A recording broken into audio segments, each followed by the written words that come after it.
Hello students, welcome to my channel the Mathematrix. तो इस video में हम फिजिक्स से कुछ सवालों को सॉल्व करेंगे। तो चलिए स्टार्ट करते हैं। सबसे पहला सवाल है हमारा, जिसमें ये तीनों ब्लॉक दिया हुआ है, ए, बी और सी। ठीक है, ये ए, बी और सी। इस तीनों का मास 2 kg है और इस तीनों का कॉमन एक्सेलरेशन दिया हुआ है 0.6 मीटर पर सेकंड स्क्वायर। ठीक है, अब हमसे पूछा है सवाल में कि आपको टेंशन निकालना है BC में, यानी कि ये वाला जो मैं क्रॉस कर रहा हूँ, इस स्ट्रिंग में हमें टेंशन निकालना है। तो इसे निकालने के दो तरीके हैं, या तो हमने सी को कंसिडर किया और इसको अपना सिस्टम मान के न्यूटन के सारे इक्वेशन लिखे फोर्स वाला, या फिर बी के लिए लिखा F=ma वाला इक्वेशन। लेकिन अगर आप बी को कंसिडर करते हो तो आपको ये टेंशन इन दिस स्ट्रिंग में चाहिए होगा, जो है बी ए को जोड़ रहा है। ठीक है, अगर आप उसे निकालना चाहो तो आपको एफ़ निकालना होगा, बट सवाल में एफ़ का वैल्यू नहीं दिया हुआ है। हालांकि आप एफ़ का वैल्यू निकाल सकते हो अगर इस तीनों को कंसिडर करो साथ में तो, बट अगर आपने बी को लिया तो आपको ये वाला टेंसर भी निकालना पड़ेगा और ये इस एफ़ का वैल्यू भी निकालना पड़ेगा। लेकिन जब आप सी को कंसिडर करते हो तो बस आपको एक इक्वेशन लिखना पड़ेगा इन हॉरिजॉन्टल डायरेक्शन सी के लिए, और हमारा टेंशन इन बी सी निकल आएगा, क्योंकि सी के लिए हॉरिजॉन्टल में बस एक ही फोर्स लग रहा है। ठीक है, जो कि है टेंशन इन बी सी, जो हमें सवाल में पूछा है। और जो कॉमन एक्सेलरेशन हमें दिया हुआ था सवाल में 0.6, वो कॉमन एक्सेलरेशन है, यानी कि वो तीनों ब्लॉक के लिए सेम है। ठीक है, तो इसे हमारा वैल्यू डायरेक्ट आ गया टेंशन इन बी सी का, जो है T B C is equals to M of C into acceleration of C. M है 2 kg, जो सभी ब्लॉक के लिए सेम है, और एक्सेलरेशन हमारा 0.6, तो ये आ गया हमारा 1.2 न्यूटन। ठीक है, हालांकि आप बड़ा वाला रूट लेके भी बना सकते हो, जब आप टेंशन बी ए निकालो फिर एफ निकालो। ठीक है, उससे भी ये सेम ही आंसर आएगा। अब चलते हैं नेक्स्ट सवाल पे। नेक्स्ट सवाल में हमसे पूछा है कि mass of M B upon mass of M है। एम बी है इस ब्लॉक का मास, एम है इस ब्लॉक का मास। इसका एक्सेलरेशन दिया हुआ है कि बी वाला हम कंसिडर करते हैं कि वो हैवी है, तो वो g/8 से नीचे जा रहा है। ठीक है, और ये ए वाला g/8 से ऊपर जा रहा है। ठीक है, तो हम इस दोनों ब्लॉक का एफ बनाते हैं और उसके इक्वेशन लिखते हैं फोर्स वाले। तो लेट्स बिगिन। हमने जब ये बी को कंसिडर किया तो इसका वेट नीचे लग रहा होगा, जो होगा एम बी इंटू जी। ठीक है, और ऊपर टेंशन लग रहा होगा और इसका एक्सेलरेशन नीचे है g/8। तो सिंपली हम इसका इक्वेशन लिख सकते हैं M B G minus tension is equals to M B g/8। ठीक है, तो इससे एम बी आप निकालो, ये तो ये आएगा M B G 1 - 1/8 is equals to tension, जो कि आ रहा है एम बी जी इंटू 8 - 1 7/8। ठीक है, इज इक्वल्स टू टेंशन, यानी कि एम बी आ गया हमारा t/g इंटू 8/7। ठीक, उसी तरह आप ए के लिए, ए वाले ब्लॉक के लिए लिखो तो वो आ जाएगा एम ए, सॉरी, इसके लिए पहले हमें लिखना पड़ेगा tension minus M A into G is equals to M A into g/8। ठीक है, तो यहाँ से अगर आप एम ए निकालो वो आ जाएगा, सॉरी मैं पूरा लिख देता हूँ, M A G 1 + 1/8 is equals to tension. ठीक है, तो यहाँ से एम ए आ गया हमारा t/g, और यहाँ चल जाएगा 8/9। ठीक, अच्छा ये जी और ये 9 है। ठीक है, और अब निकाल लेते हैं M B upon M A. तो एम बी आ जाएगा जी इंटू 8/7, और एम ए आ गया t/g इंटू 8/9। तो टी और जी दोनों कट जाएगा और यहाँ से 8 पे चला गया और आंसर हमारा आ जाएगा 9/7। ठीक है, तो हमने कुछ नहीं किया, बस इसके एफ बनाए और उससे इक्वेशन लिख दिया। जिस डायरेक्शन में एक्सेलरेशन है वहाँ पे हम उस फोर्स को हैवी मानेंगे। जैसे यहाँ पे हमने M B G minus tension किया और यहाँ पे टी माइनस एम ए जी। ठीक है, तो हम लोग नेक्स्ट क्वेश्चन पे चलते हैं। अब स्टार्ट करते हैं हम अपना आज का थर्ड सवाल को। ठीक है, तो इसमें बोल रहा है कि हमें दो ब्लॉक दिया हुआ है। एक है ये बड़ा वाला ब्लॉक जो इंक्लाइंड है, ठीक है। अब फिर ये छोटा वाला ब्लॉक, इसमें पूछ रहा है कि फाइंड ए, जो कि इन दोनों ब्लॉक का कॉमन एक्सेलरेशन है, ठीक है, to keep the small block stationary with respect to the bigger block. ठीक है, तो पहले ये देखते हैं कि सवाल में हो क्या रहा है। तो सवाल में ये हो रहा है कि ये बड़ा वाला ब्लॉक पे, मैं ये डायग्राम फिर से बनाता हूँ। ठीक है, ये छोटे वाले ब्लॉक को रख दिया है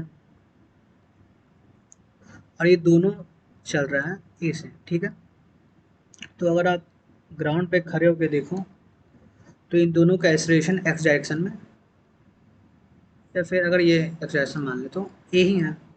और आपको दिखेगा कि ये छोटा वाला है एम, इस पर स्लाइड नहीं कर रहा है। ठीक है, क्योंकि इसने पूछा है कि the small block should remain stationary with respect to the bigger block. ठीक है, तो ऐसा क्यों होगा? ऐसा इसलिए होगा कि जब ये दोनों ब्लॉक चल रहा होगा एक एक्सेलरेशन से, तो एम पे एक सूडो फोर्स लग रहा होगा जो होगा ए के अपोजिट डायरेक्शन में और उसका मैग्नीट्यूड होगा एम इंटू ए।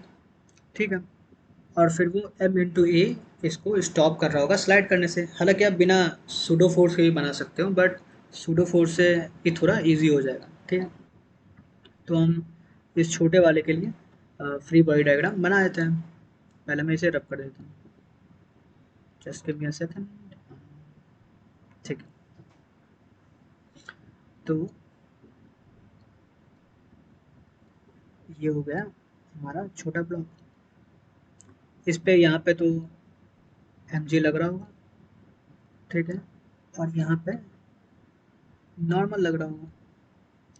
और हमने क्योंकि रेफरेंस अपना ये बिगर ब्लॉक माना है, तो इस पे एक ये एम इंटू ए लग रहा होगा, क्योंकि एक्सेलरेशन है ये बड़े वाले ब्लॉक का।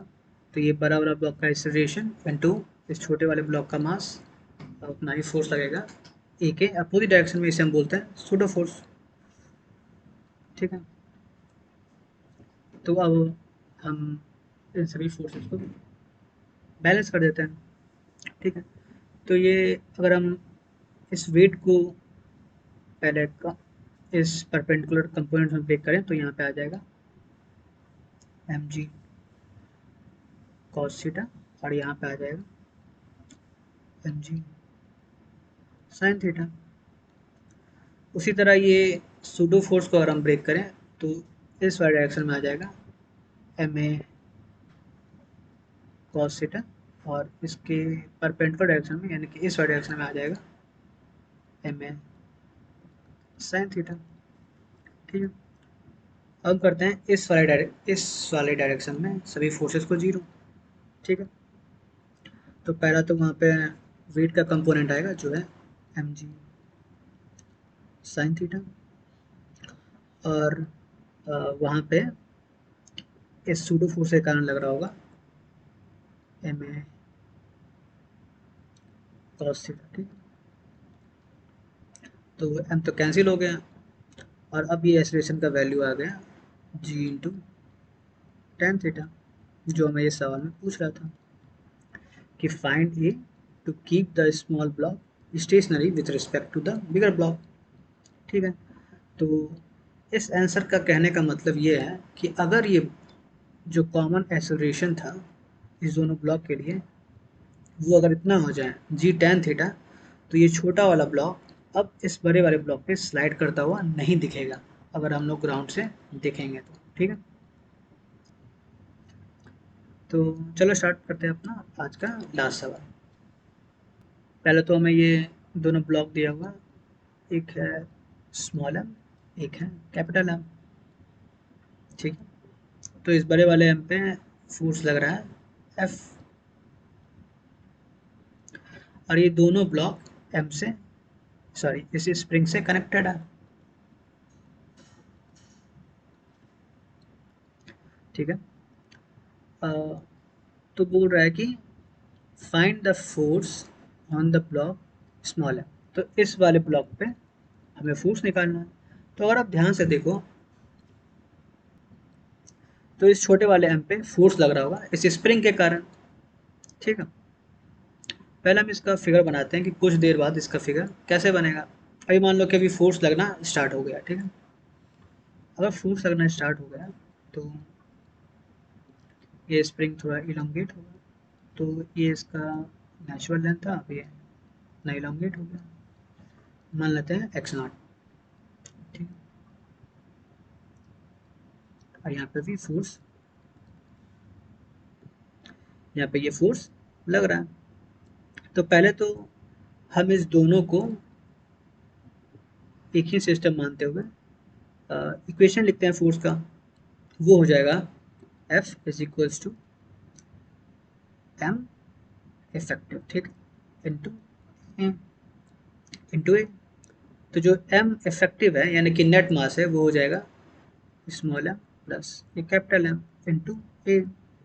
तो यहाँ से हमारा एक्सेलरेशन आ जाएगा जो कि होगा F by M into capital M, ठीक है। तो क्योंकि हमारा एक्सेलरेशन इतना है तो अब हमें इस छोटे वाले एम का भी एक्सेलरेशन निकल गया, क्योंकि इस दोनों का वो कॉमन एक्सेलरेशन था, क्योंकि हमने इस दोनों को सेमी सिस्टम मान के एक्सेलरेशन निकाला था। तो अब हम इस छोटे वाले एम के लिए फ्री बॉडी डायग्राम लिखें तो वो हो जाएगा यहाँ पे ये स्प्रिंग फोर्स, हम उसे एफ एस लिखते हैं, ठीक है। अगर आप स्प्रिंग फोर्स के बारे में पढ़े हुए होंगे तो आपको पता होगा कि इस स्प्रिंग के द्वारा जो फोर्स लग रहा होगा वो होगा के इंटू एक्स नॉट। और हाँ, सवाल में हमें के दिया हुआ है, ठीक है, जो कि है ये स्प्रिंग कांस्टेंट, ठीक है।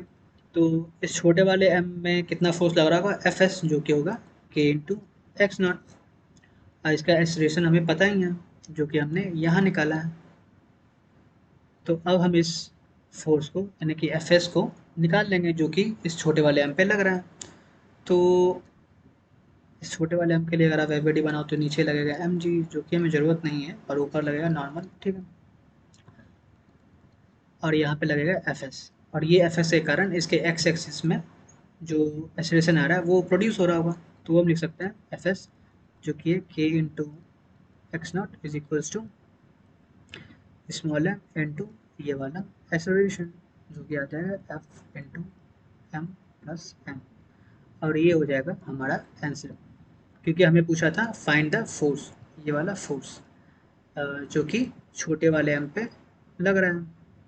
तो फोर्स कितना लग रहा था एफ एस, जो हम लोग स्प्रिंग कांस्टेंट के हेल्प से लिख सकते हैं के इंटू एक्स नॉट, और वो है एम इंटू ए जो है एम, और ये रहा हमारा acceleration F upon M plus M, ठीक है। तो ये हो गया हमारा फोर्स जो कि लग रहा है छोटे वाले एम पे। अगर हमसे इलोंगेशन पूछता है स्प्रिंग में तो हम लिख सकते थे इस एक्स नॉट को, ये फोर्स जो भी लग रहा है इसको मान लो अगर ये एफ नॉट लग रहा है तो एफ नॉट अपन के, इससे हमारा इलोंगेशन आता। आज के लिए इतना है। अगर आपको ये वीडियो अच्छा लगा हो तो आप लाइक कर सकते हो, अगर आप चैनल पर नए हो तो सब्सक्राइब कर सकते हो। Thanks for watching the video, we will meet in the next class.